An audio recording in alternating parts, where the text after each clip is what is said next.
My Emil faked a terminal diagnosis to stop our wedding and cried at the altar until my husband postponed the ceremony. Then I found receipts for a luxury cruise she had booked for the same weekend and printed them out at the reception. I want to tell you that I am not a vindictive person. I want to tell you that before anything else, because by the time I get to the part of the story where I'm standing at my own wedding reception with a stack of printed documents, I need you to understand the distance I had to travel to get there. I was not someone who ever imagined doing something like that. I was someone who, for 4 years, had bent herself into complicated shapes trying to earn the approval of a woman who had decided before she ever met me that I was not good enough for her son. My name is Vivian, 31F. My husband is Nathan, 33M. We have been together for 5 years, married for 7 months now, and the road to married was the kind of road that makes you understand why some couples elope and never apologize for it. Nathan's mother, Patricia, 61F, is a woman of tremendous conviction. That is the most neutral phrasing I can find for her. She has strong opinions about everything in her orbit: what people should do for work, how they should raise children, what kind of home they should live in, what kind of person her son should be with. And she expresses those opinions with the confidence of someone who has never once considered the possibility that she might be wrong. I met her 3 months into dating Nathan at a Sunday dinner she had organized specifically to evaluate me, and by the time I left that evening, I had the distinct impression that I had been found wanting in ways Patricia had not yet decided to specify. She did not hate me exactly. It was more specific than hate. She had a vision of Nathan's life, and I did not match it, and she approached that mismatch the way you approach a problem you intend to solve. Not aggressively, patiently, with the kind of sustained strategic pressure that only someone who believes completely in her own rightness can maintain over years. Nathan is the youngest of 3. His older siblings, Marcus, 38M, and Celia, 36F, had both married people Patricia approved of. Marcus had married a woman from their hometown who Patricia had known since she was a child. Celia had married a man who worked in finance and played golf with Patricia's husband Dale, 63M, on Saturdays. I was a graphic designer from a different state who had met Nathan at a work conference, and I had no existing relationship with Patricia's world, and I think that was the first thing she never forgave me for. I had not come through her network. I had not been vetted in advance. I had arrived from outside the system, and the system did not know what to do with me. Over 4 years I tried. I want that on record. I cooked elaborate meals when we came to their house and learned her preferences and adjusted. I remembered birthdays and sent cards and showed up to every family event whether or not I felt welcome. I asked about her garden and her church and the charity committee she ran, and I listened to the answers and I remembered what she said, and I asked follow-up questions the next time. I was not performing these things. I was genuinely trying because I love Nathan and his family was his family, and I wanted to be a part of it in a real way. But Patricia received all of it with a particular politeness that never warmed into anything else. The politeness of someone who has decided to wait you out rather than let you in. Nathan saw it. He was not oblivious to his mother's behavior. We had conversations about it that ranged from productive to circular,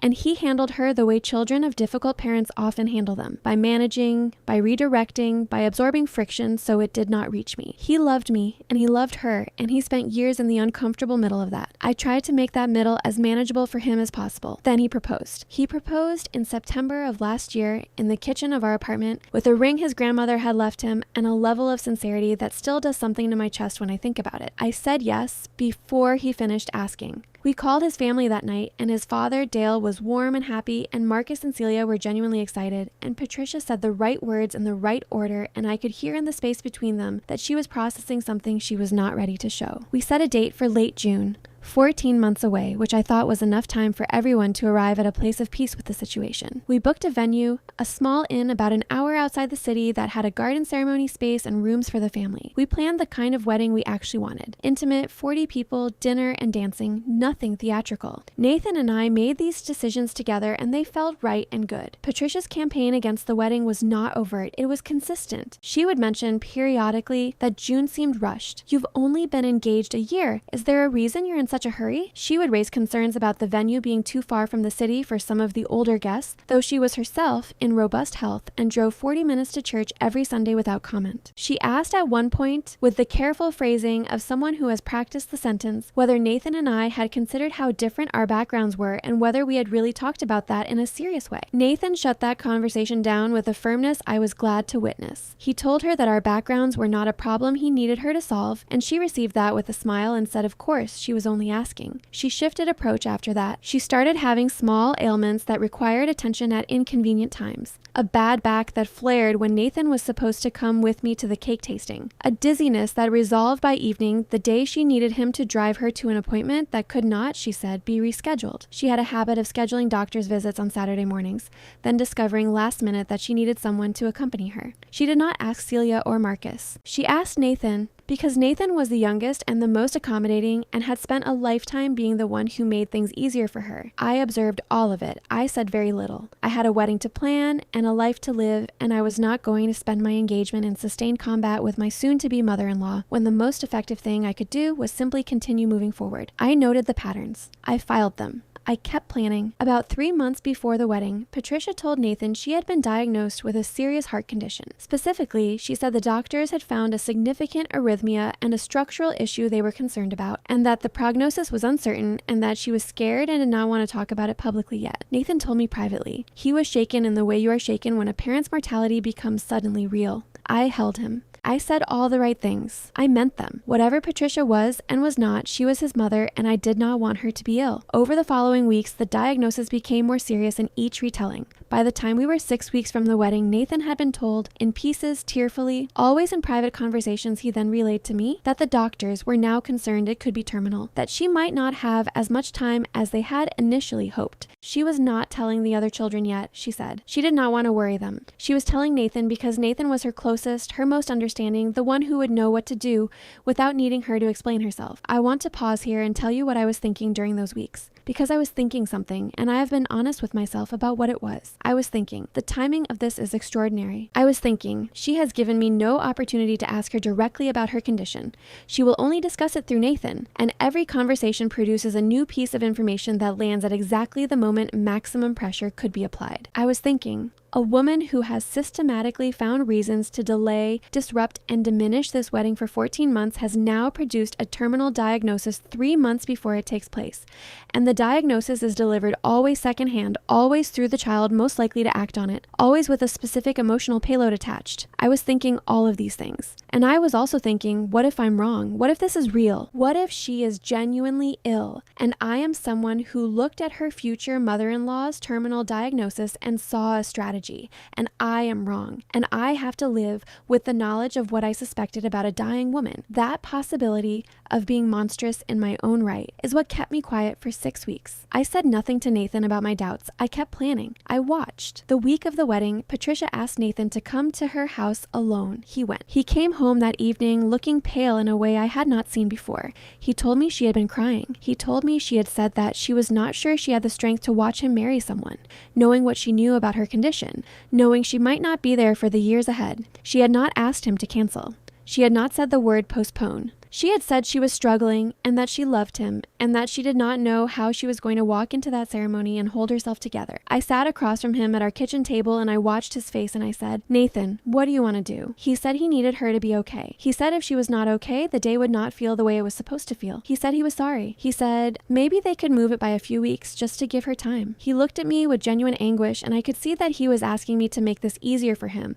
And I loved him enough to want to do that, and I also understood with complete clarity in that moment that making it easier would cost me something I might not get back. I said, let's see how she does on the day. We arrived at the venue the morning of the wedding. The sky was the particular blue that June mornings have, clean and full of promise, and the garden was in bloom, and the chairs were set up in rows facing the arch we had chosen, and everything looked exactly the way we had wanted it to look. 40 people arrived. My parents, my 2 closest friends who had driven 6 hours to be there, Nathan's siblings and their families. Everyone was dressed and present and happy, and the morning felt like the beginning of the right thing. Patricia arrived with Dale. She was dressed beautifully. A navy blue dress, heels, her hair done in the careful way she always did it for occasions she considered important. She was walking without difficulty. She greeted people as they arrived and accepted their congratulations and smiled and embraced Nathan's siblings and their children. And she looked, to my eye, like a woman who was performing fragility rather than experiencing it. I watched her press her hand to her chest twice during the pre-ceremony mingling. Once when she was talking to my mother-in-law's church friend, once when Nathan came over to check on her. Both times, her eyes went to the nearest cluster of people before the gesture was complete. I said nothing. I went and took my place. The ceremony was scheduled for 2 o'clock. At 1:50, Patricia sat down in the front row and began to cry. Not quietly. Not the dignified tears of a mother watching her son marry. I have seen those. I know what they look like. They are private and they contain joy even when they are sad. These were audible, building, and deliberate in their visibility. They escalated in a way that genuine grief does not escalate. Genuine grief tends to ebb and surge, to be surprised by itself, to try to contain itself out of social awareness. These tears built steadily, with the consistency of something that had been practiced. They became the only sound anyone in that garden could hear. Nathan was standing at the altar. He was 20 feet from me in every direction that counted. He heard his mother's crying before I reached him. I watched his face change, watched the thing he had been building toward for 33 years, the moment of standing at an altar ready to marry the person he had chosen. I watched it compress and conflict and fracture under the weight of a sound that had been specifically engineered to do exactly that. He stepped off the altar. He went to her chair and knelt beside it. He took her hands. He was whispering something to her, and she was shaking her head and crying and pressing her hand to her chest again. And 40 guests sat in their garden chairs in absolute silence and watched. I stood at the back of the aisle in my wedding dress, and I held my bouquet and I breathed. The officiant came to me. He was a kind man, a friend of Nathan's family who had been ordained for exactly these kinds of occasions, and he looked genuinely pained. He said Nathan had asked if we could have 10 minutes. I said yes. I said it with a steadiness I would like to take credit for, but which was actually something more like the particular calm that arrives when a thing you have been dreading finally becomes real and you understand that you are going to survive it regardless. My father came and stood next to me. He did not say a word. He did not touch my arm or offer anything. He just appeared in my peripheral vision and was there, and that was the exact right thing. Lorena, 31F, my best friend, appeared on my other side within 90 seconds of him. She also said nothing. She handed me her glass of water, which I drank from, and she took it back. We stood there for 10 minutes, then 10 more. Nathan came back to me. He looked wrecked. He said she was not okay, that she was telling him she couldn't do it, that she was begging him in a way he could not ignore. He said he was so sorry. He said, could we please just get through the reception? Could we still have the day, and they would reschedule the ceremony for the following weekend or whenever worked. He held my hands, and his eyes were full of something that was both love and total incapacity, and I looked at him and I made a decision. I said, okay, we will talk about this later. I walked into the reception without a ceremony. We had dinner. We had the toasts. People were kind and gracious in the way that people are when something has gone wrong and they want to help you feel normal. Nathan was attentive and apologetic in equal measure. Patricia sat at the family table and ate her meal and spoke with people and laughed at someone's story at one point, and the laugh was real and I registered it. I excused myself at some point in the evening and I went to the small office the inn kept near the back of the main building, the one with the business center they offered to guests, and I did something I had been thinking about for 3 months. I pulled up my email on the office computer, because here is what I had not told Nathan, and here is what I had not been sure enough about to do anything with until I was standing in an inn's business center in my wedding dress with a marriage certificate that had not been signed. 6 weeks earlier, when Patricia's diagnosis had shifted from serious to potentially terminal, I had gone looking. I'm not a suspicious person by nature, but I'm a thorough one. I had found, through a combination of intuition and careful searching across the family's shared Amazon account, to which Nathan had given me access for shared household orders, a confirmation email for a booking that Patricia had made. A cruise, a Mediterranean cruise, 12 nights departing from Barcelona, booked for the specific dates of our wedding weekend. The booking had been made 4 days after she had told Nathan the diagnosis was terminal. She had booked the deluxe balcony cabin. She had booked it for 2, herself and a woman named Rosalind, whom I recognized from Patricia's church circle. Total cost $6,400. I had found this and I had sat with it for 6 weeks. I had printed nothing. I had said nothing. I had waited because I was not certain and because I needed to know if she would actually go through with what I suspected she was building toward before I went through with what I was considering. She had gone through with it. I printed 3 copies of the booking confirmation on the inn's printer. I printed 3 copies of the itinerary. I put them in a neat stack held together with a paperclip I found in the office desk drawer. I walked back into the reception. I did not make a speech. I did not go to the microphone. I am not that kind of person, and this was not that kind of moment. I went to the table where Nathan's siblings were sitting, Marcus, Celia, and their spouses, and I set a copy in front of Marcus without saying a word. I watched him pick it up the way you watch someone pick up something you know is going to change the room.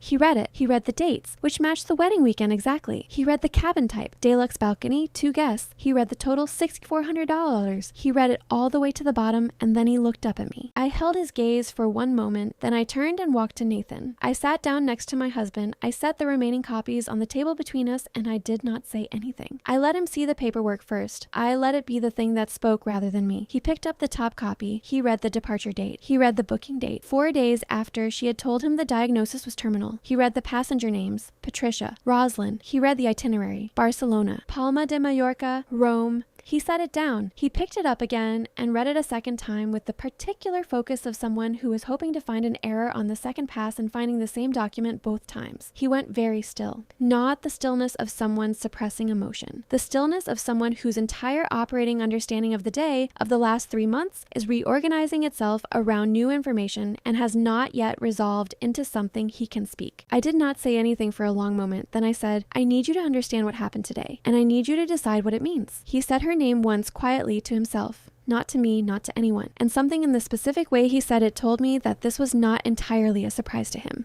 Not consciously. But at some level, he had not let himself examine. He had known. And the thing about people who love their parents the way Nathan loves his is that they spend years not examining those levels on purpose. Protecting themselves, protecting her, not looking directly at what they already know. He was done not looking. We got legally married 3 weeks later. A Tuesday morning, courthouse, 2 witnesses. No ceremony, no venue, no garden. Nathan and I and our signatures and a clerk who was brisk and kind and had us in and out in under 20 minutes. I will tell you what happened with Patricia in the update. I will tell you because it is relevant and because several threads need closing. But what I want to say first is this. I put on a wedding dress and I showed up and I stood in a garden and I was ready. And I was prepared to walk down an aisle toward a man I loved with my whole life ahead of me. And someone who had decided before she met me that I should not exist in her son's life manufactured a medical crisis to prevent it. Not because she was in pain, not because she was afraid or fragile or overwhelmed, because she booked a cruise. I printed out the receipts. Given the chance, I would do it again. Update 2 months later. It has been 8 weeks since the wedding that was not a wedding and then was a courthouse on a Tuesday, and a lot has happened, and I'm going to try to put it in order. Nathan confronted his mother 3 days after the reception, with Marcus and Celia present because he did not want her to have the opportunity to manage the conversation differently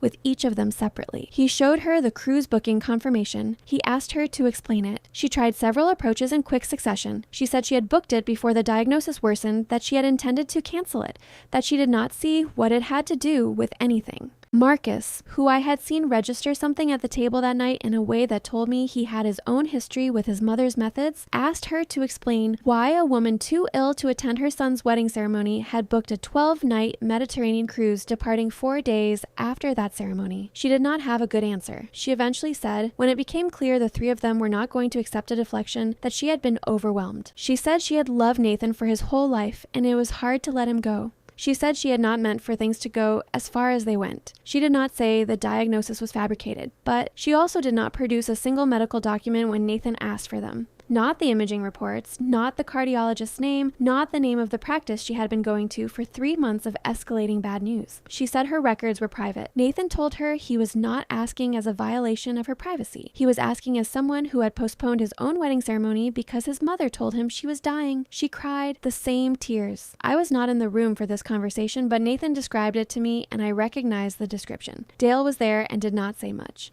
I do not know what he knows and does not know, and I have decided that is between him and his conscience. Celia apologized to me privately, specifically and without qualification. She said she had watched her mother work on Nathan for years and that she was ashamed she had not said more. That apology meant something to me. Marcus texted me separately to say, I'm sorry. I want you to know I see what she did. That was it. It was enough. Patricia and Nathan are not currently speaking. That was Nathan's choice. He told her he needed time and space and that he loved her and that he did not know yet what the path forward looked like. She has not taken the cruise, or at least there is no evidence she has. I do not spend time tracking it. Nathan and I are okay. More than okay. The courthouse Tuesday was not the wedding I imagined, and it was also one of the most honest hours of my adult life. 2 people in a fluorescent lit room choosing each other with no theater and no audience and no one crying in the front row for the wrong reasons. When the clerk said we were done, Nathan looked at me and laughed, a real surprised laugh, and I laughed too, and I thought, this is actually the one that counts. People have asked me whether I regret how I handled the reception, whether I should have waited, talked to Nathan privately first, not involved his siblings in the way I did.